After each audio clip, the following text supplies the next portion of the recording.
கர்த்தர் நல்லவர். சந்தோஷமா இருக்கிறீங்களா? நம்ம தொடர்ந்து 2 வாரம் தான் நம்ம மத்தேயுவை பத்தி தியானிச்சுட்டு வரோம். அப்படிதானே? மத்தேயுவை நாம பார்த்தாலும் அதுல இருந்து நம்ம தெரிஞ்சுக்க வேண்டியது என்ன அப்படின்னா, அதிகமா அப்பேற்பட்ட சூழ்நிலையில இருந்த மத்தேயுவை தேவன் எப்படி பார்த்தார்? சகல மனுஷர்களும் அந்த நாட்கள்ல அவன் மேல அவங்களுடைய பார்வை வேற மாதிரி இருந்தது. ஆனா தேவன் பாத்தீங்கன்னா அவனை பார்த்த பார்வை வேற மாதிரி இருந்தது. சரிங்களா?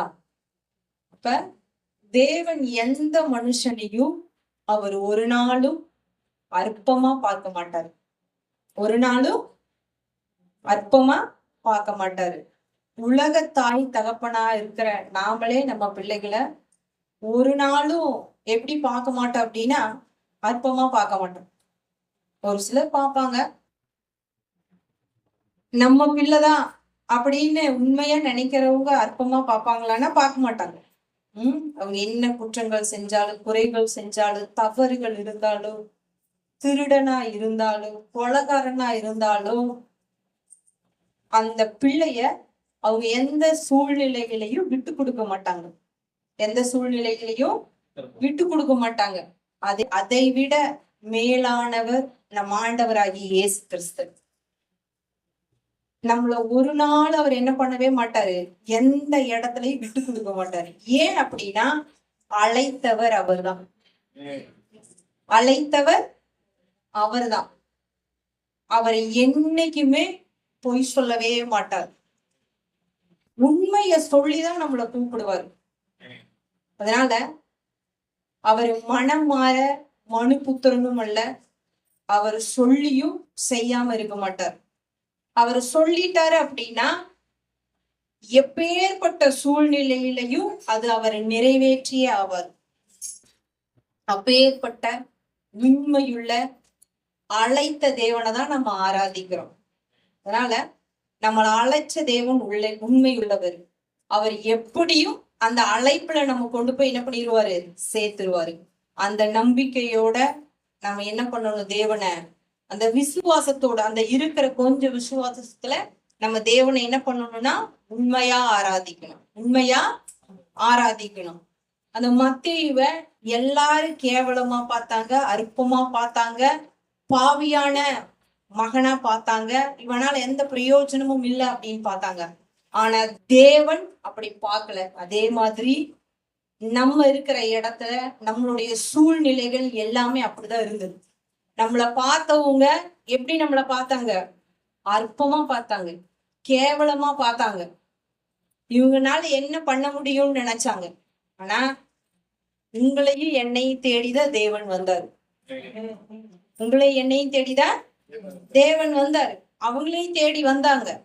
ஆனா அவங்க இருதயத்துல என்ன பண்ணல, அவருக்கு இடம் கொடுக்கல. அவங்க ஒவ்வொருத்தருடைய நினைப்பு என்ன அப்படின்னா, நம்மளை காப்பாத்துறதுக்கு, நம்மளை விடுவிக்கிறதுக்கு, இந்த பிரச்சனையில இருந்து யாராவது ஒருத்தர் வரமாட்டாங்களான்னு நம்மளுடைய இருதயம் என்ன பண்ணிட்டே இருந்துச்சு, ஏங்கிட்டே இருந்துச்சு. மத்தேயுவோட இருதயமும் அப்படிதான் இருந்துச்சு. அவனுடைய அந்த தொழில் என்னன்னு அவனுக்கு தெரியும். இதுல இருந்து நம்மளை விடுதலையாக்க மாட்டாங்களா, யாராவது ஒருத்தர் வரமாட்டாங்களான்னு அவன் ஏங்கிட்டே இருந்தான். அதனால இயேசுநாதர் என்ன பண்ணாரு, அவனை தேடி போயிட்டு வா அப்படின்னு கூப்பிட்டாரு. அதே போல தேவன் உங்கள் ஒவ்வொருவரையும் அவர் தான் என்ன பண்ணாரு, தேடி வந்தாரு. தேடி வந்து உனக்கு விடுதலை கொடுக்கறவன் நான் தான், உன்னை விடுதலையாக்குறதுக்கு என்னால மட்டும்தான் முடியும் அப்படின்னு சொல்லி உங்கள் ஒவ்வொருத்தரையும் தேவன் தேடி வந்து இந்த இடத்துல வச்சிருக்கிறார். இப்ப கண்டிப்பா அவர் என்ன பண்ணுவாரு, உயர்த்த வல்லவர் அவர் தான். அவர் ரட்சிப்பின் தேவன். அந்த மத்தேயுக்கு ஒரு ரட்சிப்பு வந்தது. இப்ப மனுஷன் எதை பாக்குறான் அப்படின்னா முகத்தை தான் பாக்குறான். ஆனா தேவன் ஒரு நாள் எதை பாக்குறதே கிடையாது, முகத்தை பாக்குறதே கிடையாது. மனுஷனுடைய பார்வையில அவன் பாவி, அவன் எதுக்குமே தகுதி இல்லை. மத்தேயு தேடி வந்தனாலதான் அவன் இஸ்ரவேலுக்கு ராஜாவாய் தேவனை வெளிப்படுத்தினான். 1 சாமுவேல் 16ஆம் அதிகாரத்துல தேவன் பாத்தீங்கன்னா சவுல் அந்த நாட்கள்ல ராஜாவா இருக்கிறான். சவுல தேவனே என்ன பண்ணிட்டாரு, புறக்கணிச்சு தள்ளிட்டாரு. தேவனே புறக்கணிச்சு தள்ளிட்டாரு. அதுக்கு 1 சாமுவேல் 16ஆம் அதிகாரம் 1வது வசனத்தை நம்ம வாசிக்கும் பொழுது கர்த்தர் சொல்றாரு, நான் புறக்கணித்து தள்ளின சவுலுக்காக நீ எந்த மட்டும் துக்கித்து கொண்டிருப்பாய். உன் கொம்ப தைலத்தால நிரப்பி நீ கொண்டு வா அப்படிங்கிறாரு. தைலத்தால உன்னுடைய கொம்ப தைலத்தால நிரப்பி கொண்டு வா. நான் பெத்லகேம்ல ஈசாயின் குமாரர்களுக்குள்ள ஒருவனை தெரிஞ்சிருக்கிற அப்படிங்கிறாரு. ஈசாயின் குமாரர்களுக்குள்ள ஒருவனை தெரிஞ்சிருக்கிற அப்படிங்கிறாரு. யார்கிட்ட சொல்றாரு? சமஸ்த இஸ்ரவேலுக்கும் தீர்க்க தரிசியான சாமுவேலு கிட்ட கர்த்தர் சொல்றாரு, கொண்டு வா அப்படிங்கிறாரு. இப்ப இவன் தைலத்தை, தன்னுடைய கொம்புல தைலத்தை நிரப்பிட்டு இவன் எங்க போறான்? எருசலேம் பட்டணத்துக்கு போறான். அப்ப எருசலேம் பட்டணத்துக்கு போய் அந்த ஈசாயின் குமார் ஈசாய முதல்ல சந்திக்கிறான். அப்ப ஈசாய சந்திக்கும் பொழுது அவங்க என்ன கேட்கிறாங்க? சமாதானமா அப்படின்னு கேட்கும்போது, ஆமா சமாதானம் தான், நான் கர்த்தருக்கு பழி விருந்து செய்ய வந்திருக்கிற உன் குமாரர்களை எல்லாம் கூப்பிடு அப்படிங்கிறாங்க. அப்ப அந்த ஈசாயுடைய குமாரர்கள் எல்லாம் என்ன பண்றாங்கன்னா சாமுவேலுக்கு முன்பதாக வர்றாங்க. சாமுவேலுக்கு முன்பதாக வரும் பொழுது அப்ப நடந்து போகும் பொழுது ஒவ்வொருத்தர் கேட்கிறாரு, ஏன்னா முழு இஸ்ரவேலுக்கும் சவுல் என்ன பண்ணிட்டாரு, கர்த்தரை புறக்கணிச்சு தள்ளினதுக்கு அப்புறம் அந்த இஸ்ரவேலுக்கு இன்னொரு ராஜா தேவை. இஸ்ரவேலுக்கு இன்னொரு ராஜா தேவை. அந்த ராஜாவை தீர்க்கதரிசி என்ன பண்ணணும்? எல்லாத்துக்கும் இவர்தான் ராஜாங்கிறத சொல்லணும். இவர்தான் ராஜாங்கிறத சொல்லணும். அப்ப ராஜாங்கிற சொல்லணும் அப்படின்னா அங்க அபிஷேகம் பண்ணணும். ராஜாவா அபிஷேகம் பண்ணணும். அப்ப ஈசாயின் குமாரர்கள் எல்லாரும் என்ன பண்றாங்க அப்படின்னா சாமுவேலுக்கு முன்பதாக நடந்து போகும் பொழுது சாமுவேல் என்ன கேட்கிறாரு அப்படின்னா, இவனா இவனா அப்படின்னு கேட்கிறார். ஃபர்ஸ்ட் எலியாப் நடந்து போகும் பொழுது தேவன் கர்த்தர் சொல்றாரு, இவன் அல்ல, இவன் அல்ல. நீ என்ன பாக்குற சாமுவேல்? இவனுடைய சரீர வளர்ச்சியையும் முகத்தையும் பார்க்கிற. ஆனா நான் அப்படி பாக்குறது கிடையாது. நான் அப்படி பாக்குறது கிடையாது. சரி, அடுத்தது 2வது அமினதாப் போறாரு. அப்ப அமினதாப் போகும் பொழுது அமினதாபையும் என்ன பண்ணிட்டாரு கர்த்தர், இவன் அல்ல அப்படின்னு சொல்றாரு. 3வது சம்மா போறாரு. அப்ப சம்மாவையும் என்ன பண்ணல கர்த்தர் அங்கீகரிக்கல ராஜாவா. அதுக்கப்புறம் 7 குமாரர்களும் சாமுவேலுக்கு முன்பதாக நடந்து போறாங்க. கர்த்தர் ஒருத்தரையும் அங்கீகரிக்கல. உடனே சாமுவேல் கேட்கிறாரு ஈசாய் கிட்ட, இவ்வளவுதானா உன்னுடைய குமாரர்கள் அப்படின்னு. அப்ப ஈசாய் சொல்றாரு, இன்னும் இல்ல, எல்லாத்துக்கும் இளையவன் ஒருத்தன் இருக்கிறான், இளையவன் ஒருத்தன் இருக்கிறான். அப்ப அவன் எங்க அப்படின்னு கேட்கும்போது அவன் வனாந்திரத்துல என்ன பண்ணிட்டே இருக்கிறான், ஆடுகளை மேய்ச்சு கொண்டிருக்கிறான் அப்படின்னு சொல்றாரு. அல்லேலூயா. சாமுவேலுக்கு டவுட், நம்ம பெத்லகேம்ல தப்பான ஒரு இடத்துக்கு எதுவும் வந்துட்டோமோ பெத்லகேம்ல. ஏன் அப்படின்னா நடந்து போன 7 பேருமே தேவன் என்ன பண்ணவே இல்லை, செலக்ட் பண்ணவே இல்லை, அங்கீகரிக்கவே இல்லை. ஆனா எங்கேயோ ஒரு காட்டுல வனாந்தரத்துல ஆடுகள் மேய்ச்சிட்டு இருந்த அந்த தாவீது மேல கர்த்தருடைய பார்வை போயிருக்கு. தாவீது மேல கர்த்தருடைய பார்வை போயிருக்கு பாருங்க. இவங்க எல்லாம் அழகா வாட்ட சாட்டமா ராணுவத்துக்கு ஃபிட்டா இருக்கிறாங்க. ஆனா தாவீது எங்கேயோ இருக்கிறான். தாவீது எங்கேயோ வனாந்தரத்துல ஆடுகளை மேய்த்து கொண்டிருக்கிறான். அப்ப இந்த வசனங்களை தியானிக்கும் பொழுது போவாசுடைய மகன் தான் ஓபேத். மத்தேயு 1ஆம் அதிகாரம் 5வது வசனத்தை நம்ம பார்க்கும் பொழுது சல்மோனு ராகாப்புக்கும் பிறந்தவர் தான் போவாஸ். போவாசுக்கும் ரூத்துக்கும் பிறந்தவர் தான் ஓபேத். யாரு? ஓபேத். இந்த ஓபேத்துடைய குமாரன் தான் ஈசாய். ஈசாயுடைய குமாரன் தான் தாவீது. ஈசாயுடைய குமாரன் தான் தாவீது. அப்ப இந்த ஈசாய்க்கு போவாஸ் தாத்தா. ஈசாய்க்கு போவாஸ் யாரு? தாத்தா. போவாஸ், ஓபேத், ஈசாய். அப்ப ஈசாயுடைய தாத்தா தான் யாரு? போவாஸ். இந்த போவாஸ் எப்படிப்பட்டவ? பெத்லகேம்லயே பயங்கர லேண்ட்லார்டுன்னு சொல்லுவாங்க இல்லையா, நிறைய நிலங்களை வச்சிருக்கிறவங்க தான் இந்த போவாஸ். பெரிய செல்வந்தர், நிலத்துக்கு சொந்தக்காரன். அவன் வயல்ல யாரு? ரூத் என்ன பண்றா? கோதுமை மணிகளை பொறுக்க போறா. கோதுமை மணிகளை பொறுக்க போறா. அப்பேற்பட்டவன் இந்த போவாஸ். அப்ப போவாசுடைய பேரன் தான் யாரு? ஈசாய். ஈசாயுடைய மகன் இப்ப எங்க இருக்கிறாரு? வனாந்தரத்துல ஆடுகளை மேய்ச்சிட்டு இருக்கிறாங்க. அப்ப அந்த அந்த தாவீதுடைய சூழ்நிலை எப்படி இருக்குது? ரொம்ப படுமோசமான சூழ்நிலை தான். ஏன்னா நிறைய வேலைக்காரவங்க இருப்பாங்க, அவங்களையெல்லாம் அனுப்பிச்சிருக்கலாம். அன்னைக்கு சாமுவேல் தீர்க்கதரிசி எருசலேமுக்கு வந்திருக்கு, பெத்லகேமுக்கு வந்திருக்கிறாரு, பழி விருந்து எல்லாமே தெரிஞ்சிருக்கும். ஆனாலும் இவன் எங்க போயிட்டான்? வனாந்தரத்துக்கு தன் தகப்பனுடைய ஆடுகளை மேய்க்கிறதுக்கு தாவீது போயாச்சு. இப்ப சாமுவேல் தீர்க்கதரிசி என்ன சொல்றாரு? அப்படியா, சரி, நீ அவனை என்ன பண்ணு? கூட்டிட்டு வா. நீ என்ன பண்ணு? கூட்டிட்டு வா. நீ கூட்டிட்டு வந்தாதான் நான் பந்தியிலேயே உட்கார்ந்து சாப்பிடுவேன் அப்படிங்கிறாரு. யாரு? சாமுவேல் தீர்க்கதரிசி. இப்ப ஆள் அனுப்பி தாவீது என்ன பண்ணிட்டாரு? வந்துட்டாரு. தாவீது வந்துட்டாரு. உடனே கர்த்தர் சொல்றாரு பாருங்க, இவன் தாங்கிறாரு.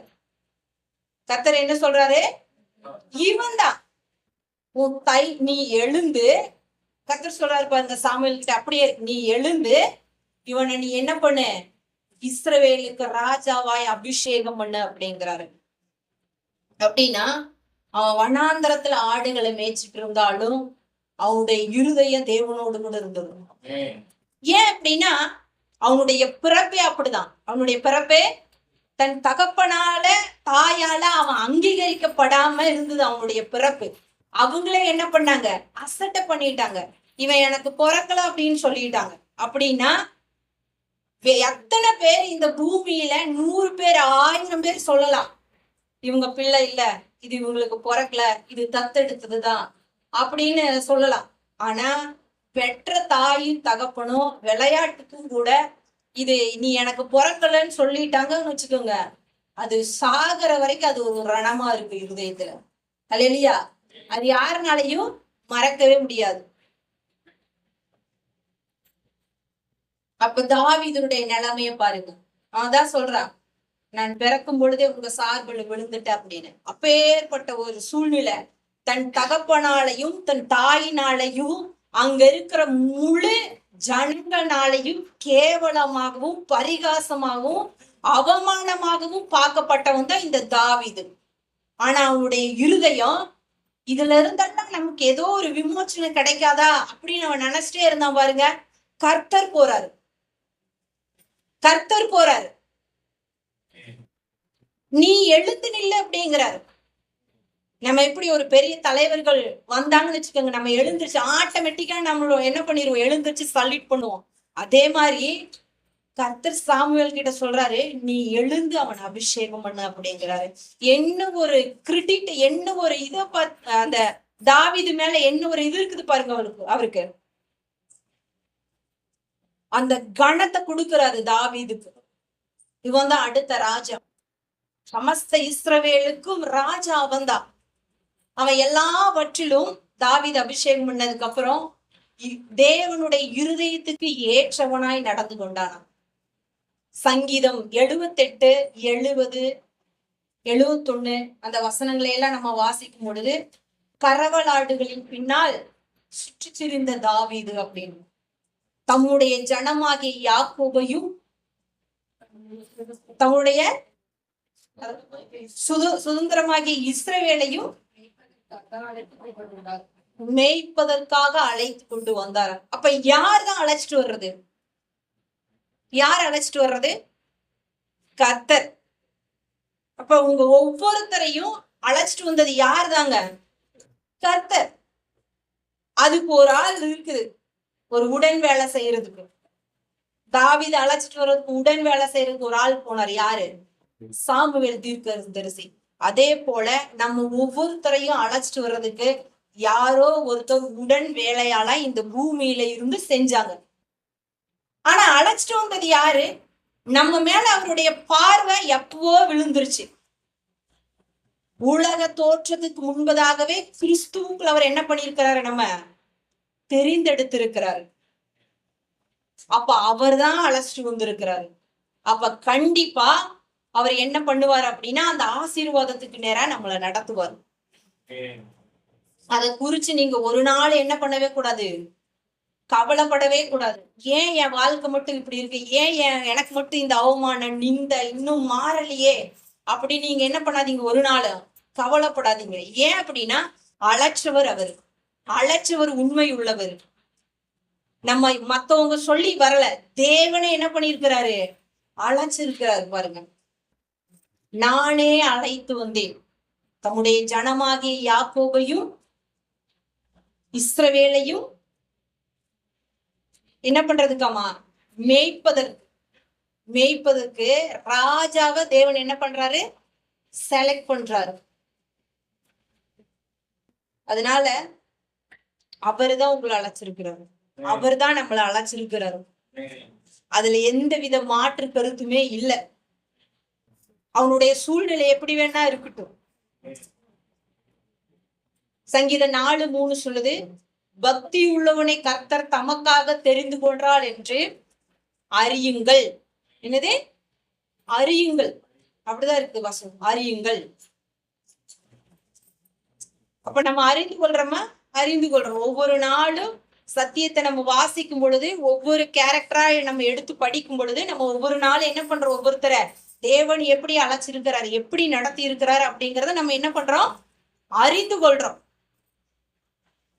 நம்மளுடைய வாழ்க்கை இதுக்கு முன்னாடி எப்படியோ இருந்துச்சு, ஆனா இப்ப நம்மள தேவன் சரி செஞ்சிருக்கிறாரானா சரி செஞ்சிருக்கிறார். நம்ம யோசிக்கும் பொழுது நம்மளுடைய வாழ்க்கை, பழைய வாழ்க்கை எப்படியோ இருந்தது, ஆனா நம்ம கர்த்தருக்குள்ள வந்ததுக்கு அப்புறம் நம்ம ஒரு சில காரியங்கள் எல்லாம் நம்மள அறியாமலே நம்ம மாறி இருக்கிறோம் அப்படின்னு நம்ம என்ன பண்றோம், ஒவ்வொரு நாளும் நினைக்கிறோம். அப்படின்னா நம்மள நாமளே என்ன பண்றோம், அறிந்து கொள்றோம். உங்களுடைய இருதயம் எப்படி வேணா இருந்திருக்கலாம், உங்களுடைய இருதயம் எப்படி இருந்திருக்கு அப்படின்னா நம்மளை விடுவிக்கிறதுக்கு யாருமே இல்லையே அப்படின்னு என்ன பண்ணிட்டே இருந்திருக்குது, ரசனப்பட்டுட்டே இருந்திருக்கு, துக்கிச்சுட்டே இருந்திருக்குது. எப்பயுமே அதே நினப்பு, நம்மளுடைய பாடுகளை நிவர்த்தி செய்யறதுக்கு யாருமே இல்லையே அப்படின்னு. அதனால தேவன் உங்களை தேடி வந்தார். மத்தேயு தேடி எப்படி போனாரோ, தாவீதை தேடி எப்படி தேவன் போனாரோ, அதே போல உங்கள் ஒவ்வொருத்தரையும் தேடி தேவன் தான் வந்தார். அதுல நம்ம ஒரு நாளும் நம்ம என்ன பண்ணவே கூடாது, சந்தேகப்படவே கூடாது. நம்மளுடைய விசுவாசம் ஒரு நாள் என்ன பண்ணவே கூடாது, குறையவே கூடாது. அவனுடைய பேக்ரவுண்டு, பின்னணி என்ன வேணா இருக்கலாம், பாவப்பட்ட மனுஷனா இருக்கலாம், பாவம் செஞ்சிருக்கலாம், ஆனா அவனுடைய இருதயம் மட்டும் பாருங்க, ஒரு ரட்சகருக்காக ஏங்கிட்டே இருக்குது. ஒரு தேடுதல் அவனுடைய வாழ்க்கையில இருந்துட்டே இருக்குது. மத்தேயுடைய தேடுதல் என்ன அப்படின்னா, எல்லா யூதர்களுக்கும் இவரை மேசியாவா நான் காமிக்கணும், இவரை நான் மேசியாவா காமிக்கணும். அவர் இயேசுநாதரோட போயிட்டு இருக்கும் பொழுதெல்லாம் அவருடைய நினைப்பு என்ன, இது எல்லாமே பழைய ஏற்பாடு, இயேசு கிறிஸ்து அற்புதங்கள் அடையாளங்கள் எல்லாம் செய்யும் பொழுது இது எல்லாமே என்னது, பழைய ஏற்பாட்டுல இருக்குது சொல்லப்பட்டிருக்கு, இப்படியெல்லாம் நடந்திருக்குது. அப்ப இவர்தான் மேசியா, இவர்தான் ராஜா அப்படிங்கிறத அவன் இருதயத்துல என்ன பண்ணிட்டே இருப்பான், சொல்லிட்டே இருப்பான். அதனால எல்லாத்துலயும் அவன் பாருங்க, இயேசுநாதர ராஜாவா அவங்களுக்கு என்ன பண்றான், வெளிப்படுத்துறான். அத பார்த்துதான் தேவன் என்ன பண்றாரு, இப்படி ஒரு இருதயம் பாரு எனக்காக ஏங்கிட்டு இருக்குது, எனக்காக ஏதாவது செய்யணும்னு ஏங்கிட்டு இருக்கு பாரு, அந்த இருதயத்தை நோக்கிதான், அந்த இருதயத்தை தேடிதான் தேவனே போறாரு. அவங்க யாரும் தேடி வர்றதில்ல. அப்ப நீங்க எதுலயோ பக்தி வைராக்கியமா உன்னுல இருந்திருக்கிறீங்க, அப்பேற்பட்ட உங்களைதான் தேவன் தேடி வந்தாரு. நீ ஒண்ணுமில்லாதத தேடி தேடி தேடி தேடி ஏதோ ஒண்ணுக்காக ஓடிட்டே இருக்க பாரு பக்தியா, நீதான் எனக்கு வேணும்னு தேவன் உங்களை பிடிச்சிருக்கிறாரு. எதுக்கு, அவருடைய அழைப்பை செய்யறதுக்காக. அதுதான் இந்த பூமியில பிரதானமானது. புதிய ஏற்பாட்டுல நம்ம பாக்குற ரெண்டு பேர் மறிச்சாங்க, ஒண்ணு தரித்திரன், ஒண்ணு ஐஸ்வர்யவான். இந்த தரித்திரன் மறிச்சு எங்க போயிட்டான், ஆபிரகாமுடைய மடியில ஜாலியா இருக்கிறாரு. ஆனா இந்த ஐஸ்வர்யவான் என்ன பண்ணிட்டான், நரகத்துக்கு போயிட்டான். அவனால் அங்க இருக்கவே முடியல, அவ்வளோ கஷ்டப்படுறான். இவன் பூமியில தரித்திரன், ஒண்ணுமே இல்லாம அன்னாடங்காச்சு. என்ன பண்றது? ஒருத்தவங்க சாதம் வாங்கிதான் அவன் சாப்பிடுவான். அப்படி சொல்ல போனா அதுக்கு ஒரு நல்ல பேர் சொல்லுவாங்க இல்லையா? நம்ம சொல்ற பேர் கிடையாது, தர்மம் எடுத்து. கரெக்டா? அந்த மாதிரிதான் அவன் என்ன பண்றான், சாப்பிடுறான். ஆனா இவனும் தரித்திர நிலைமை, பூமியில தர்மம் எடுத்து சாப்பிடுறான். ஆனா ஐஸ்வர்யவானுடைய நிலைமை அப்படி கிடையாது, ராஜபந்தி. ஐஸ்வர்யவனுடைய நிலைமை ராஜபந்தி. 10 பேர் இருப்பான் வேலை செய்யறதுக்கு. எனக்கு இந்த சாப்பாடு பிடிக்கல அப்படின்னா உடனே செஞ்சு கொடுக்கறதுக்கு 10 பேர் இருப்பாங்க. விதவிதமான சாப்பாடு, விதவிதமான ட்ரெஸ், விதவிதமான அறைகள் இருக்கு, படுத்து தூங்கலாம். ஏன்னா அவன் ஐஸ்வர்யவான் இல்லையா? அவனுடைய நிலைமை பூமியில. ஆனா ஒரு நாள் மறித்து 2 பேருமே எங்க போயிட்டாங்க? அங்க போனாங்க, போக வேண்டிய அந்த ஸ்தலத்துக்கு போனாங்க. ஆனா அந்த ஐஸ்வர்யவான் எங்க போயிட்டான்? பூமியில சந்தோஷமா இருந்தான். ஆனா மேல போகும் பொழுது அவனால அதை தாங்க முடியல, அவன் நரகத்துக்கு போயிட்டான். இவன் பூமியில இந்த தரிதர் ரொம்ப கஷ்டப்படுறான். ஆனா அங்க போய் ஆபிரகாமுடைய மடி பாரடைஸ்ல இளைப்பாடுறான். அப்ப இந்த பூமியில இந்த அந்த பரலோகத்துல ஐஸ்வர்யவனுடைய செல்வம் எதுக்குமே பிரயோஜனப்படல பாருங்க. ஐஸ்வர்யனுடைய செல்வம் பிரயோஜனப்பட்டுச்சா? யாராவது ஒருத்தர் வந்திருக்கலாம்ல, இவன் பயங்கரமா செல்வம் வச்சிருக்கிறான், பணம் வச்சிருக்கிறான், காசு வச்சிருந்தா, சுகபோகமா வாழ்ந்தான், இவனுக்கு இந்த இடம் இப்ப ரொம்ப நரகம், ரொம்ப கஷ்டமா இருக்குது ஆண்டவரே, நீங்க இவனை இங்க போடாதீங்க, ரெக்கமெண்டுக்கு யாராவது ஒருத்தர் வந்திருப்பாங்களா? அவனுடைய பணம் பேசினுச்சாங்க? எதுவுமே பேசாது. காசு, பணம், அந்தஸ்து, நகை, படிப்பு, வேலை, தொழில், சொந்த பந்தம், பிள்ளைக, நோபடி ரெக்கமெண்ட். யாருமே ரெக்கமெண்டுக்கு வர முடியாத ஒரு இடம் தான் அது. நீங்க என்ன செய்றீங்களோ அதுதான். ஒருத்தர் சொல்லுவாரு, அவனுடைய ஆத்மாவுக்கு அவனவன் கேரண்டி. புரியுதுங்களா? சர்ச்சுக்கு வா, கர்த்தரை தேடு, இதுதான் மோட்சம் அப்படின்னு நம்ம சொல்லிட்டோம் அப்படின்னா அதுக்கு அவங்க என்ன பண்ணணும்னா கீழ்ப்படியணும். அதுக்கு மேல அவங்க எதுவுமே செய்யல அப்படின்னா அதுக்கு நாம என்ன பண்ணவே முடியாது, பொறுப்பு ஏற்கவே முடியாது. அப்ப அங்க பரலோகத்துல தேவனிடத்துல ஐஸ்வர்யனுடைய பணமோ, காசோ, நகையோ, செல்வமோ பேசாது. இவனுக்கு இந்த இடம் கஷ்டமா இருக்கும் அப்படின்னு. பூமியில பேசும், எங்க எஜமானிங்கெல்லாம் படுக்க மாட்டாரு, பெட்டெல்லாம் நல்லா தட்டி வை, அழுக்கா இருக்குது பாரு, துண்டெல்லாம் மாத்தி வை, பிளேட்டு கழுவுல, தண்ணி எல்லாம் மாத்தி வை. இது பூமியில. ஆனா அங்க என்ன பண்ண முடியாது, செல்லுபடியாகாது. அங்க ரெக்கமெண்டே கிடையாது. ஏன்? அவர் இருதயத்தை தான் பாக்குறாரு. அவர் எதை பாக்குறாரு? இருதயம். நம்மளுடைய இருதயம் எப்படி இருக்குது தேவனோடு கூட? தாவீதுடைய அண்ணங்க தான் இவங்கெல்லாம். அவங்க மட்டும் என்ன செஞ்சிருக்க போறாங்க? ஏன் அவங்களையெல்லாம் தேவன் செலக்ட் பண்ணல? அப்படின்னா அவங்க இருதயம் எப்படி இருந்திருக்கு அப்படின்னா, தன் தகப்பன் ஈசாயி அவங்கள பாக்குறது, என் மகன் அடுத்த இராணுவத்துல போயிடுவான், அவன் நல்லா படிச்சிருக்கான், நல்லா இருக்கிறான், அடுத்தது இவன் தான், எலியாவுக்கு அப்புறம் அமினதா போயிடுவான், சம்மா போயிடுவான், இவன் எப்படி நல்ல இடத்துல போஸ்டிங் வாங்கிடுவான், இவன் நல்லா இருப்பான் அப்படின்னு ஈசாய் நினைச்சிருப்பாரு. ஆனா ஈசாய்க்கு தாவீது மேல அந்த நினைப்பு இல்ல பாருங்க. 7 பேரு பிள்ளை, 8 பேருமே பிள்ளைகதான். ஆனா அந்த முதல் 7 பேர் அவன் எப்படி பாக்குறான்? நல்லா பாக்குறான். ஆனா தாவீது மேல அவனுக்கு என்னவே இல்லை, ஒரு அக்கறை இல்லை, கரிசனை இல்லை. இவன் நம்ம பிள்ளைதாங்கிற ஒரு நினைப்பு இல்லை. அவன் நடத்தப்படுற விதமே மோசம். வேலைக்காரவங்களோட தான் சாப்பாடு, பழசா இருந்தாலும் எல்லாம் ராஜ பந்தியில இவங்க எல்லாம் உட்காந்து சாப்பிட்டாலும் இவன் சாப்பிடுறது என்னமோ மீதியானதுதான் இருக்கும். இவன் இருக்கிற எங்க வனாந்தரத்துல, அதுக்குள்ள இவங்க சாப்பிட்டு மீதியானதுதான் இருக்கும், சாப்பிடுவான். அப்பேற்பட்ட சூழ்நிலைகள் தான். அப்போ ஒரு தகப்பனுடைய நினைப்பே அப்படிதான் இருக்குது. ஆனா நம்ம பரம தகப்பன் அப்படி அவனை என்ன பண்ணவே இல்லை, நினைக்கல. அப்ப அவனுடைய இருதயம் என்ன? அந்த இருதயத்தை தான் தேவன் பாக்குறாரு. தாவீதுதான் சொல்றாரு, இவன் என் இருதயத்துக்கு ஏற்றவன் அப்படின்னு. அந்த இருதயத்துக்கு ஏற்றவங்களா தேடி வர்றாரு பாருங்க இயேசு. தன்னுடைய தாய பாத்தீங்கன்னா யோவான் கிட்டதான் கொடுக்குறாரு, பாத்துக்கோ அப்படிங்கிறாரு. ஏன்?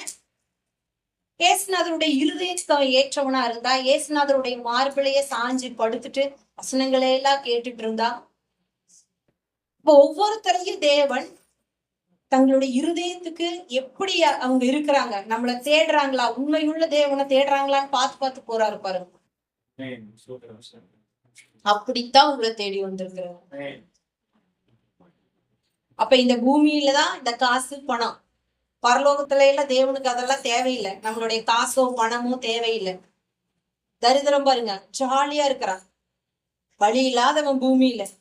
அப்ப பூமியில் உள்ள மனுஷங்க பூமியில ஐஸ்வர்யமான ஆஹா ஓஹோ அப்படி இப்படி புகழுவாங்க. ஒண்ணுமே இல்லாம இருக்கிற நம்மளை பார்த்து என்ன சொல்லுவாங்க, இது ஒண்ணுக்கு லாக்கி இல்ல, இதனால ஒரு பிரயோஜனம் இல்ல, 10 பைசாவுக்கு ஆகாது. இன்னைக்கு இருக்கிற சூழ்நிலையில பணம் இருக்கணும் அப்படிம்பாங்க. நம்ம கிட்ட பணம் இருந்தா மட்டும்தான் நம்மளுடைய செத்து போயிட்டோம்னா நம்மளுடைய பாடி எடுத்தவ சொந்தக்காரவங்க வருவாங்களா, சொந்தங்கள் எல்லாம் வரும். ஒருத்தர் சொல்றாரு, 4 காசு பணம் இருந்தாதான் கண்ணு சொந்தக்காரங்களே வந்து நம்மளுடைய பாடிய எடுத்துட்டு போவாங்க, எடுத்து புதைப்பாங்க. இல்லைன்னா முனிசிபாலிட்டியில வந்து எடுத்துட்டு போயிருவாங்க. ஒன்னும் பிரயோஜனம் இல்லை. அது எல்லாம் இந்த பூமியில இருக்கிறவங்களுக்கு தான். பணம் காசு எல்லாம் தேவை, அதெல்லாம் தேவனுக்கு அடுத்த ஸ்டெப் தான். புரியுதா? முதலாவது தேவன், வசனம் சொல்லுது, முதலாவது தேவனுடைய ராஜ்யத்தையும் நீதியையும் தேடுங்கள், பிறகு இவைகளெல்லாம் உங்களுக்கு கூட கொடுக்கப்படும். நீங்க அந்த தேவனுடைய ராஜ்யத்துக்குள்ள அந்த நீதிக்குள்ள இருந்தீங்க அப்படின்னா இந்த காசு பணம் எல்லாம் நம்மளை தேடி வந்துடும். காசு பணம் எல்லாம் தேடி வந்துடும். ஏன்? நம்ம தேவனுடைய ராஜ்யத்துக்குள்ள இருக்கிறோம், நீதிக்குள்ள இருக்கிறோம். அப்ப தேவன் கம்முன்னு இருப்பாரா? தேவனுடைய கர்த்தருடைய தேவாலயத்தை கட்டுறதுக்கு, எருசலேம் தேவாலயத்தை கட்டுறதுக்கு தாவீது வந்து அப்படியே என்ன சொல்றது, அசாத வச்சிருந்தாராமா. வெள்ளியையும் தங்கத்தையும் பொன்னையும் எல்லாத்தையும் சவகரித்து வச்சாராம். சாலமோன் ராஜா வந்து தேவனுடைய ஆலயத்தை கட்டுறாரு. இப்ப தாவீத தேடி என்ன பண்ணிருச்சு, அந்த பொண்ணு வெள்ளி தங்கம் அந்தஸ்து ஐஸ்வர்யம் எல்லாம் அவரை தேடி போயிருச்சு. ஆனா அவர் எங்க உட்காந்து சாப்பிட்டுட்டு இருந்தாரு? ஆரம்பத்துல வேலைக்காரங்களோட உட்காந்து சாப்பிட்டுட்டு இருந்தாரு. இப்ப ராஜாவா அபிஷேகம் பண்ணியாச்சு. ராஜாவா அபிஷேகம் பண்ணதுக்கு அப்புறம் இந்த பொண்ணு வெள்ளி நகை காசு பணம், ராஜாக்கள், மற்ற தேசங்களில் உள்ள ராஜாக்கள் எல்லாம் யார தேடிதான் போயிருப்பாங்க? தாவீது தேடிதான் போயிருப்பாங்க. அப்ப ஆட்டோமேட்டிக்கா எதுவுமே தாவீது செய்யல, எல்லாமே இவரை தேடி வந்துருச்சு.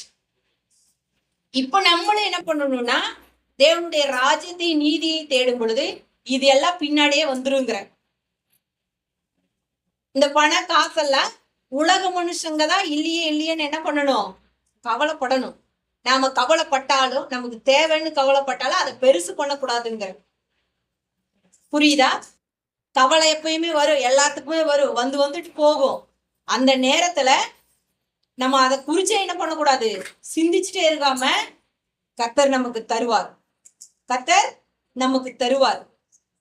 ஏன்னா நம்மள தேவன் அழைச்சிருக்கிறாரு, அவர் உண்மை உள்ளவரா இருக்கிறாரு, அவர் மாறாதவரா இருக்கிறாரு. அப்படின்னு நம்மளை நாமே என்ன பண்ணணும், தேவனுடைய வார்த்தையை சொல்லி தேற்றணும். அப்ப தேற்றும் பொழுது அந்த வார்த்தை கிரியை செய்யும், அந்த வார்த்தை கிரியை செய்யும். தேவனுடைய வார்த்தை இல்லாம இந்த பூமியில என்ன இல்ல, எதுவுமே இல்லை. அப்ப அந்த பரலோகத்துல தரித்திரனுக்காகட்டும் சரி, ஐஸ்வர்யவானுக்காகட்டும் சரி, காசு பணம் அங்க வரவே இல்லை பாருங்க. காசு எல்லாம் எங்கேயும் நின்றுச்சு, பூமியிலே நின்றுச்சு. காசெல்லாம் பூமியிலே நின்றுச்சு. நம்மளுடைய ஆத்மா மட்டும்தான், ஆத்மாதான் அங்க போகுது, ஆத்மாதான் அங்க போகுது. இப்ப அவங்க 2 பேரும் மறிச்சு போயிட்டாங்க இல்லையா? அவங்க 2 பேரும் மறிச்சு போயிட்டாங்க. இப்ப அவங்களுடைய சரீரம் எங்க போயிருக்கும்? மண்ணுக்கு போயிருக்கும், மண்ணுக்கு போயிருக்கும். எரிச்சிருந்தா போயிருக்கும், புதைச்சிருந்தாலும் போயிருக்கும், எது வேணும் போயிருக்கும். இப்ப ஆவி தன்னை தந்து தேவனிடத்துல போயிரும், ஆவி தேவனிடத்துல போயிரும். இப்ப இந்த ஆத்துமா இருக்கு பாருங்க, அவன் அங்க என்ன சொல்றான், எனக்கு தண்ணி தாகம் எடுக்குதுங்கிறான். ஐஸ்வர்யவான் என்ன பண்றான், எனக்கு தண்ணி தாகம் எடுக்குதுங்கிறான். ஆனா சரீரம் இல்லை, ஆனா சரீரம் இல்லை. செத்து போன நாளே நாள்ல என்ன ஆயிருது, சரீரம் கட்டு விட்டுறது, மக்கி போயிருது, எல்லாம் ஆயிருது. அப்ப இவன் எதுல அப்ப அதெல்லாம் கஷ்டப்படுறான்? ஆவி தேவனிடத்துல போயிருது, அவன் ஆத்துமாவுலதான் கஷ்டப்படுறான். சொல்லுங்க, ஆத்துமாவோடதான் அவ்வளவு கஷ்டமும். செத்து போனதுக்கு அப்புறம் மண்ணுக்கு போயிருது. நமக்கு என்ன 3 தன்மை இருக்கு, ஆவி, ஆத்மா, சரீரம். இந்த சரீரம் செத்து போன நம்ம புதைச்சதுக்கு அப்புறம் மண்ணுக்கு போயிருது. ஆவி பாத்தீங்கன்னா தேவனிடத்துல போயிருது. ஆத்துமான்னு ஒண்ணு இருக்குது இல்லையா, இந்த ஆத்துமாவிலதான் அவனுக்கு அந்த வலி, அந்த தண்ணி தாகம் எல்லாம் எடுக்குது. அப்ப இந்த பூமியில சரீரத்தை கொலை பண்றாங்க பாத்தீங்களா, நம்மள துன்பப்படுத்துறாங்க, காயப்படுத்துறாங்க, எல்லாமே பண்றாங்க. அதை குறிச்சு நீங்க என்ன பண்ணாதீங்க, ரசனப்படாதீங்க. அது என்னைக்குமே ஒரு நாள் அழியக்கூடியதுதான். ஆனா உங்களுடைய ஆத்துமா இருக்கு பாத்தீங்களா, அந்த ஆத்துமா தான் விலையேற பெற்றது. அந்த ஆத்துமாவுக்கு விலைங்கிறதே ஒண்ணு கிடையாது. அது பாருங்க, இளைப்பாராம அங்க போயிட்டு நரகத்துல போய் எனக்கு தாகம் எடுக்குதுன்னு அவன் அழுகிறான், வேதனைப்படுறான் ஐஸ்வர்யவான். இப்ப பூமியில இருக்கிறவங்க என்ன நினைக்கிறாங்க, இங்க இருக்கிறவங்க நல்ல வசதியா இருக்கணும், நல்ல ஜாலியா இருக்கணும், நம்மள செத்து போனா கூட நம்மளுடைய ராஜ மரியாதையில அடக்கம் பண்ணணும். அது வெறும் சரீரத்துக்கு தான். கிறிஸ்துவை ஏற்றுக்கொள்ளுங்க அப்படின்னு நம்ம சொன்னோம் அப்படின்னா, அதெல்லாம் ஒரு மாதிரி இருக்கிறவங்க ஆராதிக்கிற தேவனுங்க, அதெல்லாம் அப்படியெல்லாம் நாங்க வரமாட்டோம், எங்களது பாரம்பரியம் இதுதான் அதுதான், நாங்க இதெல்லாம் விட முடியாது அப்படின்னு சொல்றாங்க. சில பேரு ஏற்றுக்கொள்ள மனம் இருந்தாலுமே மத்தவங்களுக்காக என்ன பண்ணவே மாட்டாங்க, ஏற்றுக்கொள்ள மாட்டாங்க. அது எல்லாமே இந்த பூமியில மட்டும்தான். இந்த சரீரம் என்னைக்கும் அழிஞ்சு போயிரும். நம்மளுடைய ஆத்துமாதான் அழிவில்லாதது. நாளைக்கு அங்க போயிட்டு என் சொந்த அப்படி சொல்லிரும், பந்த அப்படி சொல்லிரும், நான் இவ்வளோ ஐஸ்வர்யவானா இருந்த அப்படிங்கறதெல்லாம் பேசாது. அப்ப நம்மளுடைய ஆத்துமா அங்க போய் வேதனைப்படக்கூடாது, ஆத்துமா வேதனைப்படக்கூடாது. ஏன், இங்கேயும் மனுஷனுக்கு இளைப்பாறுதல் இல்ல, போன் சேரக்கூடிய அந்த இடத்துலயாவது மனுஷன் இளைப்பாறன். புரியுதா, இளைப்பாறன். அதனால அவங்களாம் நல்லா இருக்காங்க, இவங்களாம் நல்லா இருக்காங்கன்னு நம்ம ஒரு நாள் என்ன பண்ணக்கூடாது, மத்தவங்கள பார்க்க கூடாது. அவங்க இங்க நல்லாதான் இருப்பாங்க, இங்க நல்லாதான் இருப்பாங்க. இது தற்காலிகமான ஒரு கூடாரம், தற்காலிகமான ஒரு கூடாரம். சும்மா நம்ம ஒரு டெம்பரவரியா வாழ்ந்துட்டு போக வந்திருக்கிறோம். ஆனா இது நிரந்தரம் கிடையாது. நிரந்தரங்கிறது கர்த்தரோடு கூட இருக்கிற ஒரு வாழ்க்கை. புரியுதா? அதனால அவங்களாம் நல்லா இருக்காங்க, அவங்க இப்படி இருக்கிறாங்க, அதைதான் பண்றாங்கிறத நம்ம ஒரு நாள் என்ன பண்ணவே கூடாது, நினைக்க கூடாது. அதை திருப்பி பார்க்க கூடாது. நம்ம சொல்லணும், இந்த சரீரம் என்னைக்காவது ஒரு நாள் என்ன பண்ணிரும், அழிஞ்சு போயிரும். என்னுடைய ஆத்துமாங்கிறது விலையேற பெற்றது. அது என்னைக்கு பாரு தேவனோடு கூட இருக்க போகுது. அதனால இந்த உலக ஆசைகள், உலக இச்சைகளுக்கெல்லாம் நம்ம என்ன பண்ணணும், பாய் பாய் சொல்லிடணும், பாய் பாய் சொல்லிடணும். நம்ம இங்க இருந்து நம்மளுடைய மாம்ச கண்ணுல பார்க்கும் பொழுது அவங்க ஜாலியா இருக்கிறது நமக்கு சந்தோஷமா தான் இருக்கும், ஜாலியா இருக்கிறதே சந்தோஷமா இருக்கும். நம்மளுக்கு இப்படி ஒரு லைஃப் இல்லையே அப்படின்னு. ஆனா அது நிரந்தரம் அல்ல, அது நிரந்தரம் அல்ல. உடனே நமக்கு அந்த ஐஸ்வர்யவானுடைய இது என்னது வசனம் ஞாபகத்துக்கு வரணும். அவன் நரகத்துல போய் அவ்வளவு கஷ்டப்பட்டானே, அந்த வாழ்க்கை நமக்கு வரக்கூடாது. ஏன் அப்படின்னா, தேவன் பூமியிலேயே நம்மள நல்லா வச்சிருக்க அவரால முடியும், நம்மள நல்லா வச்சிருக்க முடியும். ஏன்னா தாவீது அவர் நல்லா வச்சிருந்தாரா, மத்தேயு நல்லா வச்சிருந்தாரா? சரீரத்துதான் மத்தவங்க அடிச்சு கொன்னு என்னென்னமோ பண்ணாங்க, சித்திரவதை பண்ணாங்க. ஆனா அவங்க மறிச்ச அந்த செகண்ட் தேவனோடு கூட இருப்பாங்க. ரத்த சாட்சிகளா மறிக்கிறாங்க பாத்தீங்களா, அவங்களா உடனே தேவனோடு கூட இருப்பாங்க. ஸ்தேவானை கல்லெறிஞ்சு கொள்றாங்க. அதுக்கு முன்னாடி அவர் சொல்றாரு, நான் ஏசு கிறிஸ்து பிதாவின் வலது பரிசத்துல நிக்கிறத நான் பாக்குறேன் அப்படிங்கிற. இன்னும் உங்களுக்கு கோபம் வந்துருச்சு, இன்னும் கோபம் வருது. எல்லாரும் கல்லில் அடிக்கிறாங்க. ஏசு அவன் மறிக்கிறதுக்கு முன்பதாகவே தேவ தூதர்களையும் தேவனையும் பிதாவின் வலது பரிசத்துல ஏசு நிற்கிறதையும் பாக்குறானே. மறிச்ச உடனே அவன் என்ன பண்ணிருப்பான், வா வா அப்படின்னு சொல்லிட்டு ஏசுநாதரே என்ன பண்ணுவாரு, கனம் பண்ணி கூட்டிட்டு போயிருப்பாரு. இப்படி ஒரு லைஃப் இருக்குது. அதனால நம்ம இந்த அக்கினிக்கு இரையா வைக்கப்பட்டிருக்கிற இந்த பூமியை என்னைக்குமே என்ன பண்ணவே கூடாது, பார்க்கவே கூடாது. பார்க்க கூடாது அப்படின்னா நம்ம அதுலதான் இருக்கிறோம். நம்ம அதை பார்த்தாலுமே நம்மளுடைய இருதயம் எப்படி இருக்கணுங்கிற தேவனோடு கூட தான் இருக்கு. நம்மளுடைய நினைப்பு நம்ம எப்பயுமே தேவனோடு கூட இருக்கிறோம். நம்ம தேவன் நம்மளை பார்த்துட்டே இருக்கிறாரு. நம்மளுடைய எல்லாமே அவருக்கு தெரிஞ்சிருக்குது. எப்படி இருந்தாலும் அவர் நம்மளை என்ன பண்ணுவாரு? உயர்த்துவாரு. இந்த தரித்திரம் ஒரு நாள் நினைச்சிருக்க மாட்டான், இப்படி ஒரு ஜாக்பாட் நமக்கு அடிக்கணும். நினைச்சிருப்பானா? ஆபிரகாமுடைய மடியிலேயே இளைப்பாறக்கூடிய அந்த அனுபவத்துக்குள்ள அவன் போயிட்டான். ஐஸ்வர்யவான் நினைச்சிருப்பானா? நினைச்சிருக்க மாட்டான். நல்லா இருந்தவனுக்கு இப்படி ஒரு வாழ்க்கை கெட்டு சீரழிஞ்சு பூமியில விசாரிக்கிறதுக்கும் கூட ஒருத்தரும் கூட இல்லாத தரித்திரனுக்கு அப்படி ஒரு வாழ்க்கை, ராஜ வாழ்க்கை. அப்ப இந்த ராஜ வாழ்க்கையை நமக்கு இந்த பூமியிலே கொடுக்கறதுக்காக தான் தேவன் நம்ம அழைச்சிருக்கிறாரு. அதனால சந்தோஷமா இருங்க. அழைச்சவர் அவர்தான். அப்போஸ்தலர் 9ஆம் அதிகாரத்துல சவுலுங்கிற ஒரு மனுஷன் இருக்கான். அவன் பாத்தீங்கன்னா இயேசு கிறிஸ்துவ பின்பற்றி போன இந்த மார்க்கத்தை சேர்ந்த புருஷனையாவது ஸ்திரியையாவது கொலை செய்யறதுக்காக, என்ன பண்றதுக்கு? கொலை செய்யறதுக்காக தமஸ்கு பட்டணத்துல இருந்து நிருபங்களை வாங்கிட்டு வர்றான்.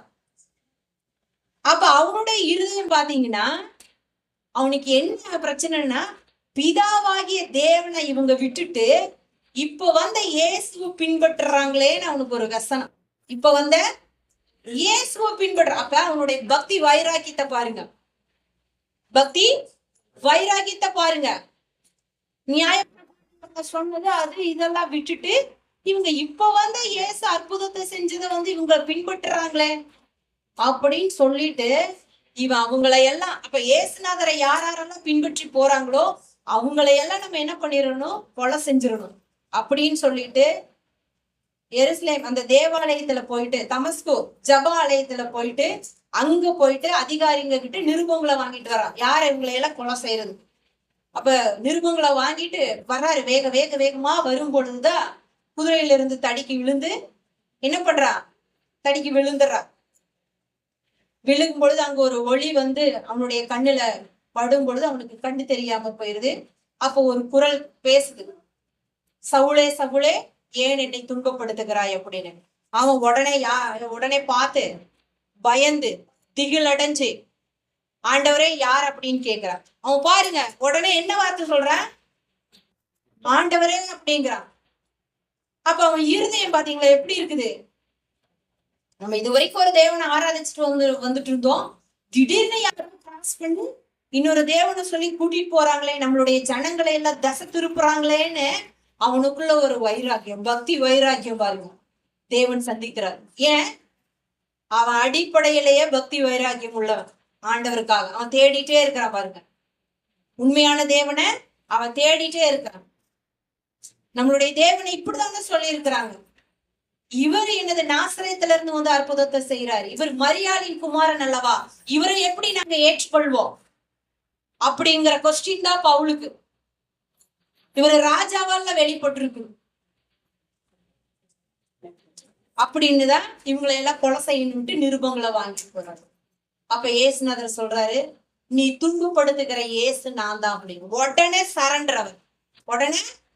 சரண்டர் ஆயிட்டான். சரி என்ன பண்றது? அவனுக்கு கண்ணு தெரியல. அந்த ஒளி பட்ட உடனே, அந்த வெளிச்சம் பட்ட உடனே அவனுக்கு கண்ணு தெரியல.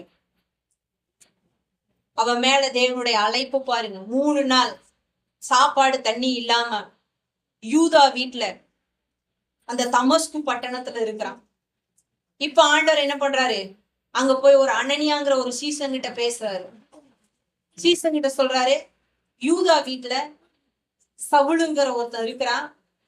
அவன் பாத்தீங்கன்னா அவனுக்கு கண்ணு தெரியாது, நீ போய் ஜபம் பண்ணு, அவன் பார்வை அடைவான் அப்படின்னு யார்கிட்ட பேசுறாரு? அனனியா கிட்ட தேவன் சொல்றாரு. இந்த அனனியா கம்முன்னு இருக்க வேண்டியதான். அவன் என்ன சொல்றான்?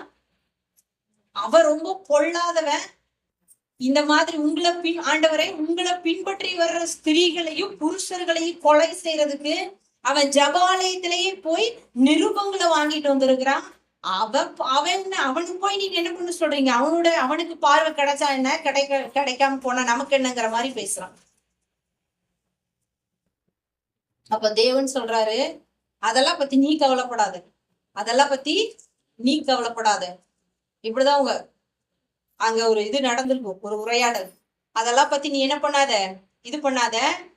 அவன் எனக்காக பாடுபட வேண்டிய காரியங்கள் நிறைய இருக்குது. என்னை பத்தி நற்செய்தி சொல்ல வேண்டிய காரியங்கள் இந்த பூமியில நிறைய இருக்குது. அதனால நீ செய்ய வேண்டியதை போய் செய். அவன் இப்ப ஜபம் பண்ணிட்டு இருக்கிறான் அப்படின்னு சொல்றாரு அனனியா கிட்ட. சவுல் என்ன பண்ணிட்டு இருக்கிறான்? ஜபம் பண்ணிட்டு இருக்கிறான். நீ போய் ஜபம் பண்ணு, அவன் பார்வை அடைஞ்சிருவான். உடனே இவன் தேடி அட்ரஸும் கொடுத்து நேர் நகர்ல நேர் தெருவுல நீ போ, அங்க இருப்பான் அப்படின்னு சொல்லி. அப்ப இவன் போய் அனனியா போய் ஜபம் பண்ணும் பொழுது அந்த சவுல் பார்வை அடைஞ்சான். அதுக்கப்புறம் எல்லாத்தையும் கொலை செய்யணும்ட்டு மிருகங்களை வாங்கி போனவன் தாமதமின்றி இயேசு கிறிஸ்துடைய நற்செய்திய எருசலேமுல முழு தேசத்துக்கு சொல்லும்படி அவன் கிளம்பி போனான். அவன் தாமதமே பண்ணலையா பாருங்க. 9:20 அப்போஸ்தலர் 9:20 அந்த வசனம் இருக்கும். எந்தவித தாமதமும் இல்லாமல் அவன் கிறிஸ்துவின் நற்செய்திய சொல்ல புறப்பட்டு போனானா. அப்ப அவங்களுடைய இருதயத்தை தேவன் பாக்குறாரு. ஒரு ஆளு சப்போர்ட்டுக்கு வச்சுக்கிறாரு. அவங்கள போய் அவருடைய ஊழியத்தை செய்யறதுக்கு அழைச்சிட்டு வர்றாரு. அப்ப ஒவ்வொருத்தரையும் தேவன் இப்படிதான் என்ன பண்றாரு, கூட்டிட்டு வர்றாரு அவருடைய வேலையை செய்யறது. அப்ப உங்க ஒவ்வொருத்தருக்கும் ஒரு அழைப்பு இருக்குது. சும்மா தேவன் நம்மளை என்ன பண்ணல, இவ்வளவு பிரயாசப்பட்டுட்டு உங்களை உட்கார்றதுக்கு அவரு சும்மா கூப்பிடல. வெறுமனே வெறுமனே போறதுக்காக அல்ல. உங்க ஒவ்வொருத்தர் மேல தேவனுடைய அழைப்பு இருக்குது. அந்த அழைப்பை செய்யறதுக்காக தான் தேவன் என்ன பண்றாரு, உங்களை தெரிஞ்சிருக்கிறாரு. உங்களுடைய சூழ்நிலைகள் எப்படி வேணா இருக்கலாம், மோசமா இருக்கலாம், நல்லா இருக்கலாம். ஆனா உங்களுடைய இருதயத்தை தேவன் பார்த்து உங்களை தேடி வர்றாரு. இந்த பக்தி உள்ளவனை கர்த்தர் தமக்காக தெரிந்து கொண்டாருங்கிற வசனம் அது நிறைவேறுது பாருங்க. அப்ப ஒவ்வொருத்தரும் ஒவ்வொரு சூழ்நிலையில ஒவ்வொரு காலகட்டத்துல அவங்க தேவனுக்கு பக்தி உள்ளவங்களா இருந்திருக்கிறாங்க. நம்ம ஏதாவது செய்யணும் பாருங்க. ஒவ்வொருத்தரும் எங்க தப்பு நடந்தாலும் அங்க பாருங்க, இது இப்படி நடந்துருச்சு இது தப்பு அப்படின்னு சொல்லிட்டு அவங்க இருதயம் பாருங்க எப்படி இருக்குது. அவங்களுடைய இருதயம் எதுக்கோ ஒண்ணு பிரயாசப்படுது. இல்லையே இவங்க சொல்றது தப்பே, நம்ம தேவனை நம்ம இப்படி அறிஞ்சுக்கலையேன்னு இந்த பவுலுடைய இது தப்பாத்து கூட்டிட்டு போறாங்களோ இவங்களை எல்லாம். யூத மார்க்கத்துல இருந்து இவங்களை வழி தப்பி கூட்டிட்டு போறாங்களோ கிறிஸ்துவ பக்கம் அப்படின்னு சொல்லிட்டு அவனுக்கு என்னது ரொம்ப கஷ்டமா நினைக்கிறான்.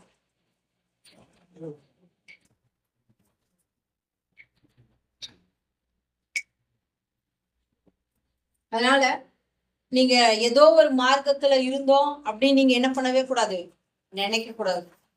உங்களுடைய மார்க்கம் கிறிஸ்துதான். நானே வழியும் நானே சத்தியமும் நானே ஜீவனுமா இருக்கிறேன் என்று சொன்னவர் தான் உங்களை கூப்பிட்டு இருக்கிறார். இப்ப சொன்னவர் உண்மை உள்ளவர்.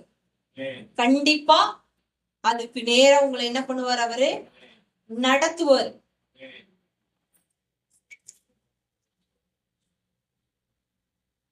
எதற்காக தேவன் நம்மளை அழைச்சிருக்கிறாரு அப்படின்னா, எதற்காக ஏசு அழைக்கணும் அப்படின்னா, அவர் உங்களை குமாரனாகவும் குமாரத்திகளாகவும் ராஜாக்களாகவும் ஆசாரியராகவும் தெரிந்தெடுத்திருக்கிறாராம். அப்ப நீங்க குமாரன், ராஜா, ராஜாத்தி, ஆசாரியன் அப்படின்னா அந்த ஆசீர்வாதத்துக்கு நேராகவும் அவர் என்ன பண்ணுவார், உங்களை நடத்துவார். இஸ்ரவேல மேய்க்கிறதுக்கு நல்ல ராஜா இல்ல. சவுல் தன்னுடைய குடும்பத்தையே பார்த்துட்டு இருந்தான். ஜனங்களை நேசிக்கிறதுக்கு ஆள் இல்ல. அதனாலதான் கர்த்தர் என்ன பண்ணாரு, ராஜாவாய் தாவீதை ஏற்படுத்தினார். யூதர்களுக்கு மத்தேயு என்ன பண்ணாரு, இயேசு கிறிஸ்துவ ராஜாவாய் அவர் வெளிப்படுத்துறாரு. புதிய ஏற்பாட்டுல அந்த யூத மார்க்கத்தை தழுவி போனவங்களுக்கு உண்மையான தேவன் யாருன்னு தெரியல. அதனால தேவன் என்ன பண்ணாரு, பவுல் அங்க ஏற்படுத்துறாரு. பவுலை செலக்ட் பண்றாரு. ராஜா தேவைங்கிறதுக்காக அங்க தாவீதை செலக்ட் பண்றாரு. புதிய ஏற்பாட்டுல ராஜாவா இவர்தான் ராஜாங்கிறத உறுதிப்படுத்துறதுக்காக மத்தேயு தேவன் செலக்ட் பண்றாரு. புதிய ஏற்பாட்டுல சபையை துன்பப்படுத்தின சவுல யூத மார்க்கத்திலிருந்து கிறிஸ்துவ மார்க்கத்துக்கு, கிறிஸ்துவ பின்பற்றணும் அப்படிங்கிறதுக்காக யூத மார்க்கத்தையே கரைச்சு குடிச்ச, அதுலயே ஊறி போன சவுல தேவன் செலக்ட் பண்ணி, அது இல்ல, நான் தான் உண்மையுள்ள ஜீவனுள்ள தேவன், இதை நீங்க எல்லாம் பின்பற்றி வாங்க அப்படின்னு சொல்லிட்டு அந்த யூத மார்க்கத்திலிருந்தே தேவன் என்ன பண்றாரு, சவுல செலக்ட் பண்ணி அவன் மூலமாகவே நற்செய்தி எல்லாம் தேசங்களுக்கு சொல்றாங்க. புரியுதா? அப்ப ஒவ்வொரு பீரியட்லயும் ஒவ்வொரு காலகட்டத்திலையும் தேவன் ஒவ்வொரு மனுஷனை அழைச்சி அவன் மேல என்ன திட்டம் வச்சிருக்கிறாரோ அந்த திட்டத்தை அவர் நேர்த்தியாய் செய்து முடிக்கிறார். இப்ப உங்க ஒவ்வொருத்தர் மேலையும் ஒரு அழைப்பு இருந்தது, ஒரு திட்டம் இருக்குது. உங்களை ஒரு ஆள் கூட்டிட்டு வந்தாச்சு. இப்ப நீங்க என்ன பண்ணணும்? கிறிஸ்துவுக்குள்ள இருந்து என்ன போதிக்கிறாங்க, நம்ம எதுல தேரணும், நம்ம என்ன செய்யணும், நம்ம மேல இருக்கிற அழைப்பு என்ன அப்படின்னு ஒவ்வொரு நாளும் தியானிச்சு நீங்க செய்யற எல்லா வேலைகளும் இந்த பூமியில நம்ம வாழ்றதுக்கான ஒரு டெம்பரவரியான வேலை. நம்மளுடைய குடும்பத்தை பாக்குறதுக்கு, நம்ம பிள்ளைகளை பாக்குறதுக்கு, அன்னாட நம்ம சாப்பிட்றதுக்கு, நம்மளுடைய தேவைகளுக்காக வேலை செய்யறோம். ஆனா இதை விட பிரதானமான ஒரு வேலை இருக்குது. அது என்ன வேலை? கர்த்தருக்காக நீங்க செய்யற ஒவ்வொரு வேலை, கர்த்தருக்காக நீங்க செய்யற வேலை, அதுதான் பூமியில பிரதானமான வேலை. அந்த வேலைதான் பரலோகத்துல போயிட்டு அங்க எழுதப்பட்டிருக்கும். ஜீவ புஸ்தகத்துல நம்ம என்ன செஞ்சோங்கிறத அங்கதான் எழுதப்பட்டிருக்கும். நான் இங்க ₹1,00,000 சம்பாரிச்ச ஆண்டவரை, என் பிள்ளைகளை டாக்டருக்கு படிக்க வச்சிருக்கிறேன், இன்ஜினியருக்கு படிக்க வச்சிருக்கிறேன், பெரிய வீடு கட்டி இருக்கிறேன், நிறைய பேருக்கு நான் சாப்பாடு போட்டிருக்கிறேன், என்னால முடிச்சதை செஞ்சிருக்கிறேன். அது உங்களுடைய கடமை. நம்மளுடைய பிள்ளைகளுக்கு செய்ய வேண்டியது நம்மளுடைய கடமை. நாம செய்யாம வேற யார் செய்வா? நாம தான் பெற்றிருக்கோம், நாம தான் செய்யணும். பக்கத்து வீட்டுக்காரங்களை செய்யின்னு சொன்னா அது என்னது? அவங்க செய்வாங்களா? செய்ய மாட்டாங்க. அது நம்மளுடைய கடமை. ஆனா இந்த எல்லா கடமைகளை விட பிரதானமான ஒரு வேலை, தேவனுக்கு நீங்க செய்ய வேண்டியது நற்செய்தியை சொல்ல வேண்டியது. நற்செய்திய சொல்ல வேண்டியது அதுதான் பிரதானமான கடமை.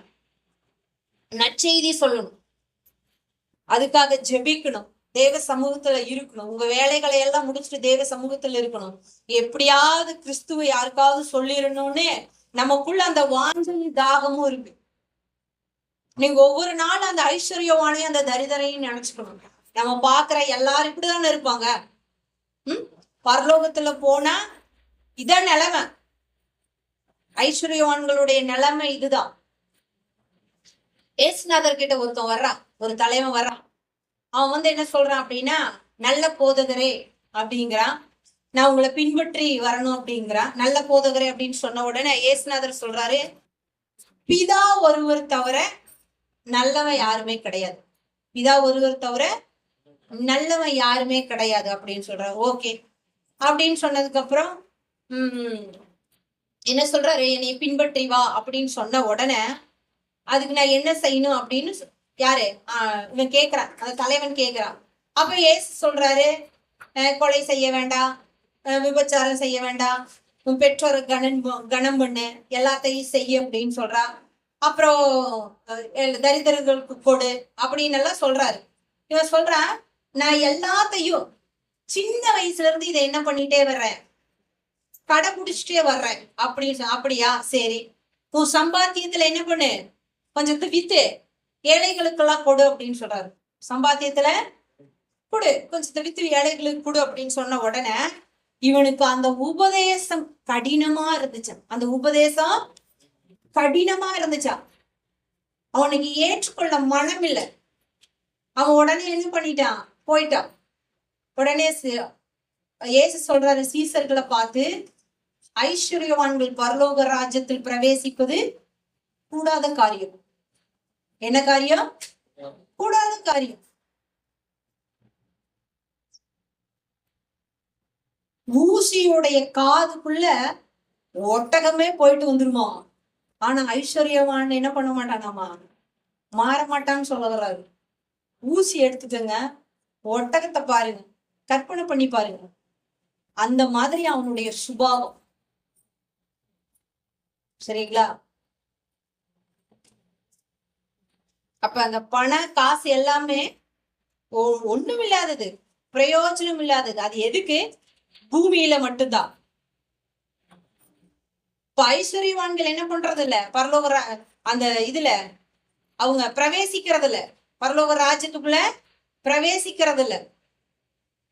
ஒரு சிலர் சொல்லுவாங்க, இந்த சபைக்கு இவங்க மாத்திரம் தான் போவாங்க, இந்த சபைகளுக்கு இவங்க இவங்க ஒரு ஒரு குரூப் இருக்கிறாங்க, இவங்க மட்டும் இவங்கதான் போவாங்க அப்படின்னா அந்த உலக மனுஷனுடைய பார்வையில தேவாலயத்துக்கு போற ஜனங்களுடைய நிலைமை அவன் எப்படி கணிச்சு வச்சிருக்கிறான் பாத்தீங்களா, எப்படி பாக்குறான்.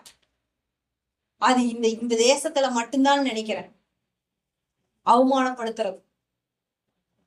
இந்த தேசத்துல மட்டும்தான். ஏன்னா இங்கதான் எல்லாமே இருக்கு, எல்லா பிரிவுமே இங்கதான் இருக்குது.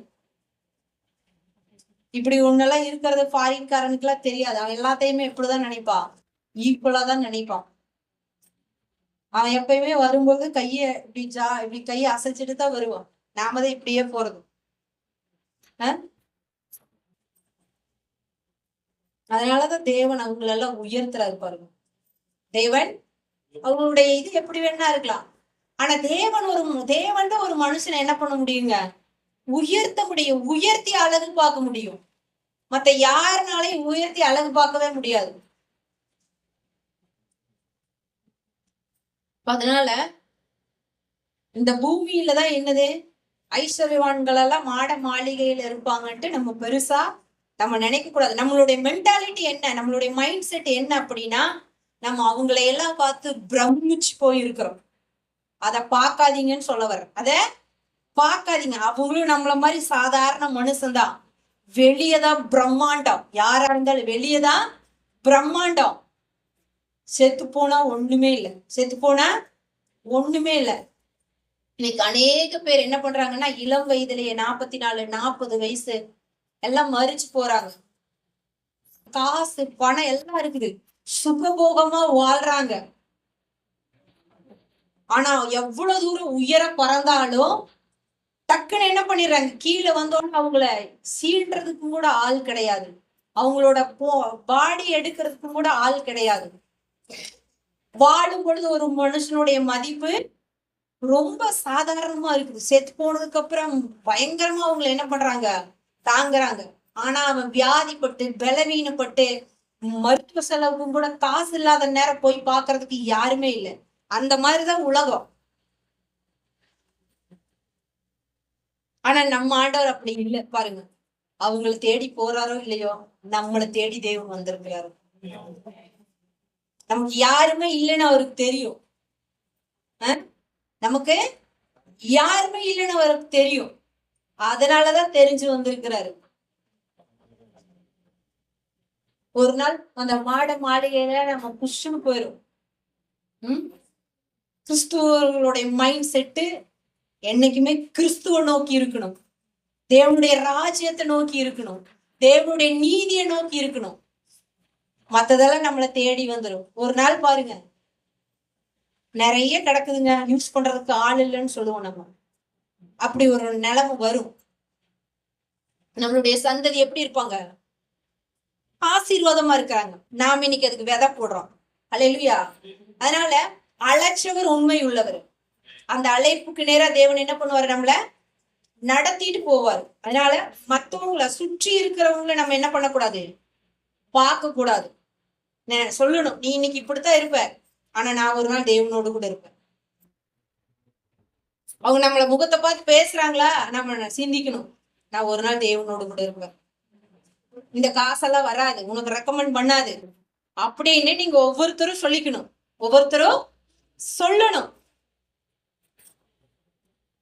அதெல்லாம் அழிவுக்கு நேரா வைக்கப்பட்டிருக்கு, அதெல்லாம் அழிவுக்கு நேரா வைக்கப்பட்டிருக்கு. பூமியை எப்படிதான் அக்னிக்கு இரையாய் வைக்கப்பட்டிருக்கு.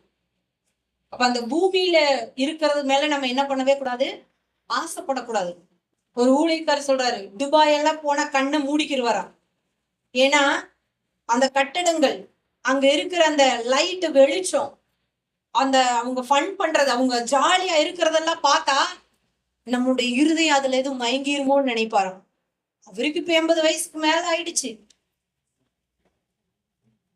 அவர் என்ன சொல்றாரு, சின்ன வயசுல இருந்து அவர் அப்படிதானா. சின்ன வயசுல இருந்து சிறு பிரயாயத்துல இருந்து ஒரு சினிமா தேட்டருக்கு கூட்டிட்டு போய் அவங்க அப்பா என்ன பண்ணுவாரா, இவன் மட்டும் வித்தியாசமா வளர்றானே அப்படின்னு சொல்லிட்டு சினிமா தேட்டருக்கெல்லாம் கூட்டிட்டு போவாங்களாம். கூட்டிட்டு போய் பாரு பாருன்னு அடிப்பாராம். ஆனா இவருக்கு லைட் எல்லாம் ஆஃப் பண்ண கண்ணை இறுக்கி மூடி உட்கார்ந்துக்கிடுவாராம். அந்த மனுஷனை தேடிதான் தேவன் போனார். இன்னைக்கு ஒரு உலகத்தையே கலக்கிற ஆளா இருக்கிறாரு. அப்ப அந்த பிளைட்ல எல்லாம் போகும் பொழுது கண்ணு மூடி படுத்துக்கிடுவாராம். கர்த்தருடைய வசனத்தை தியானிப்பாராம். அவங்க நம்மளுடைய முற்பிதாக்கள் தேவனை அப்படியெல்லாம் அவங்க என்ன பண்ணிருக்கிறாங்க, நேசிச்சு இன்னைக்கும் வாழ்ந்துட்டு இருக்கிறாங்க. ஒரு இப்படி நம்ம இப்படி பார்த்து அதுல போனோம் அப்படின்னா ஒரு நிமிஷத்துல நம்மளுடைய இருதய சலனப்பட்டு அடடடா இப்படி ஒரு வாழ்க்கையை விட்டுட்டு நம்ம இப்படி வந்துட்டுமே. இப்ப இதுக்குள்ள எப்படி இருக்குது, ஒண்ணுமே இல்லாத மாதிரி இருக்குது இல்லையா? எத்தனையோ பேர் பின்மாறி போயிருக்கிறாங்க. எத்தனையோ பேர் பின்மாறி போயிருக்கிறாங்க இந்த கிறிஸ்துவ விட்டுட்டு. ஆனா ஒரு நாள் நம்ம அங்க போயிட்டு அப்படின்னா காசு பணம் நகைங்க எல்லாம் ரோடே வந்து எப்படி இருக்கு, தங்கத்துல போட்டிருக்குதாம். காதுல போட்டிருக்க கல்லுல இருக்கிற அந்த ஸ்டோன்ஸ் எல்லாம் இருக்குதுல்ல, அதெல்லாம் எப்படி இருக்குதாமா, டோர்கள்லாம் பதிச்சு வச்சிருக்கிறாங்களாமா. அப்ப அதெல்லாம் சும்மா, அது சும்மா மின்னிட்டு இருக்குது பரலோகத்துல. அப்படி நம்ம நினைக்கணும். அப்படி நினைச்சு நம்ம இந்த பூமியில தேவனுடைய ராஜ்யத்தை தேடணும் அப்படின்னா அது ஒரு நாள் நகைக்கடையில இருக்காதுன்னு நினைக்கிறேன். எல்லாமே உங்ககிட்ட வந்துடும் எல்லாமே. ஏன்னா அவர் தானே சொல்லியிருக்கிறாரு, முதலாவது தேவனுடைய ராஜ்யத்தை தேடி நீதியை தேடு, பிறகு என்ன இதையெல்லாம் உனக்கு கொடுக்கப்படும் சொன்னவர் யாரு, அவரு. அப்ப ஒரு நாள் என்ன பண்ணாதது நகைக்கடையில இருக்காதுன்னு நினைக்கிறேன். ஒரு நாள் உங்களுடைய கழுத்துகள்லையும் காதுகள்லையும் கைகள்லையும் வந்து உங்களை அலங்கரிக்கும். மணவாட்டி தன் ஆபரணங்களால் அவளை அலங்கரிச்சுக்கிறது போல தேவன் உங்களை அலங்கரிப்பாரு. அதனால அழிந்து போகிற பொண்ணுக்கும் பொருளுக்கும் நம்ம என்ன பண்ணக்கூடாது, நம்மளுடைய கண்ணை திருப்பாம கர்த்தருக்கு நேரா திருப்பணும். அப்படிதான் இருந்தாங்க. தாவீது அப்படிதான் இருந்தான். மத்தேயு அப்படிதான் இருந்தார், எல்லாத்தையும் விட்டுட்டு வந்துட்டார். சவுல் அப்படிதான் இருந்தான். தேவன் அவனை பவுலா மாத்தினாரு. இன்னைக்கு புதிய ஏற்பாட்டுல எல்லா நிருபங்களையும் எடுத்தோம்னா பவுல் எழுதுனதுதான். அதிகமா நிருபங்கள் எழுதுனது யாருன்னா பவுல் தான். அப்ப தேவனோடு கூட இருந்தனாலதான் அவனுக்கு அநேக வெளிப்பாடுகள் இருந்தது. அவன் பக்தி உள்ளவனா இருந்தனாலதான் தேவன் அவனை தெரிஞ்சுக்கிட்டாரு. இல்ல அப்படின்னா நமக்கு எடுத்துக்காட்டே இல்லாம போயிருக்கும். தாவீது தேவன் தேடி போகல அப்படின்னா தாவீது யாருன்னு தெரிஞ்சிருக்காது. மத்தேயு தேவன் யாரு தேடி போகல அப்படின்னா மத்தேயுனால என்ன பண்ணிருக்க முடியாது, இந்த சுவிசேஷத்தை எழுதியிருக்க முடியாது. சவுல தேவன் தேடி போகல அப்படின்னா அந்த சவுளு பவுலா மாறி இருக்க முடியாது. இன்னைக்கு நானும் நீங்களும் இந்த இடத்துல கர்த்தருக்காக நிக்க முடியாது. தேவன் நம்மளை தேடி வரல அப்படின்னா இன்னமும் நம்ம எப்படிதான் இருந்திருப்போம், அந்த பழைய வாழ்க்கைக்குள்ளதான் இருந்திருப்போம். அது நம்மளுடைய ஆத்துமாவை கெடுக்கக்கூடியது. அதுல இருந்து தேவன் உங்களை இதுவரைக்கும் அழைச்சிட்டு வந்திருக்கிறாரு அப்படின்னா இன்னும் தேவன் இதை விட பெரியவைகள் என்ன பண்ணுவார், அவரு செய்ய போறாருன்னு அர்த்தம். வெயிட்டிங். என்னது வெயிட்டிங், வெயிட் பண்ணிட்டு இருக்கிறார். நம்ம கரெக்டா அவருடைய சத்தத்துக்கு மட்டும் கீழ்ப்படிஞ்சு நம்ம கம்முன்னு போயிட்டோம் அப்படின்னா அவர் ஜம்முன்னு பண்ணிடுவார் எல்லாத்தையுமே.